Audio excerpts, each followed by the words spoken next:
Space. Seems like a good way to start a video series. The infinite probabilities of space. On that note, I'd like to present a game all about space. Solar 2. Solar 2 is a game all about the vast creations of space. You start off the game as a small asteroid fresh from the Big Bang, and begin to learn the ropes from a mysterious godlike being known as the Entity. The only goals you are presented with are to grow your little asteroid into planets and stars by crashing into other asteroids, or to complete challenges to become a step closer to becoming an entity yourself. Once you gain enough mass from crashing into asteroids, your asteroid becomes a planet. Planets have to get asteroids and orbit around themselves in order to absorb them and gain mass. After enough mass has been acquired, your little planet starts to develop life. These guys protect your planet by building turrets, creating shields, or sending out warships to destroy anything that poses a threat to you, including that nice field of asteroids you had your eye on.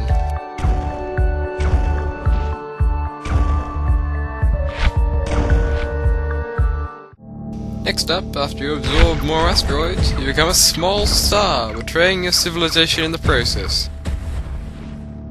Now that you're a star, you're too sophisticated for meek little asteroids.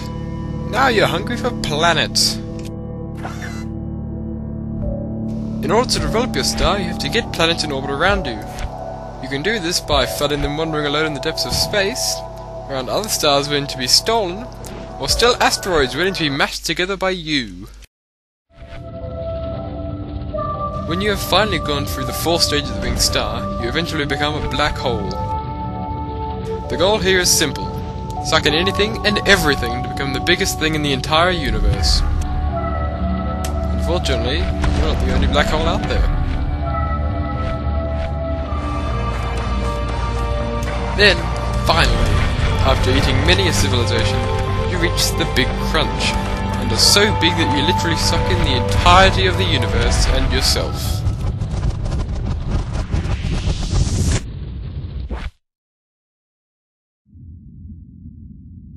Just before you start thinking the credits are about to roll over you, it's the Big Bang all over again. You as an asteroid once more.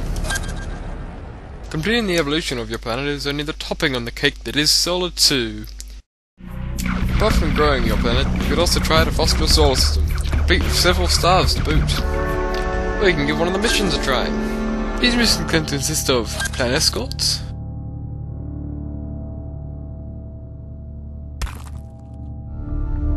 predicting intergalactic artwork,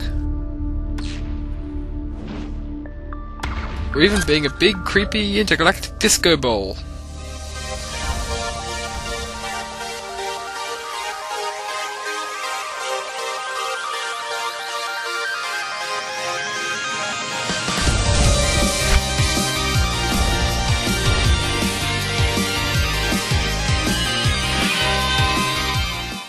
One of the few incentives of doing these missions, and believe me, there aren't many, are to unlock modifiers.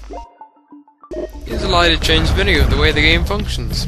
They can change the gravitational pull of your star, the speed in which you fly through the universe, and can even make your life evolve instantly. You can also take part in some of the challenges. These are basically mini-games that you play with pre-made planets and star systems. There isn't much gameplay here though, as there is no incentive to keep trying, unless you need to have the best score possible.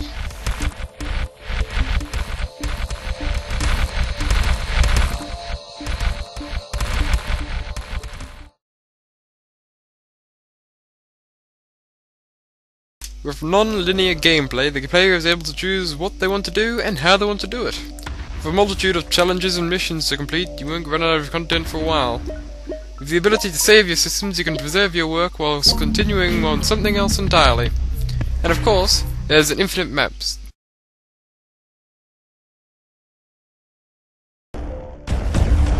Despite being a fun game, the fun dies down after around 6 hours when you run out of things to do, or your lust to smash balls of rock together dies down.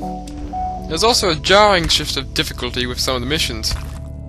Some missions are as easy as press this key and win, whilst others are ridiculously hard and rely purely on luck to succeed. Some of the achievements have vague descriptions with no clues of how to unlock them. This makes them reliant purely on luck.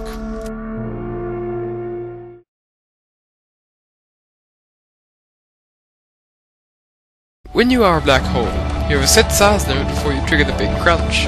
But when you feed another black hole, it's possible to create a black hole of epic proportions by disabling gravity and feeding a black hole everything in its path. Re-enable gravity and you are doomed.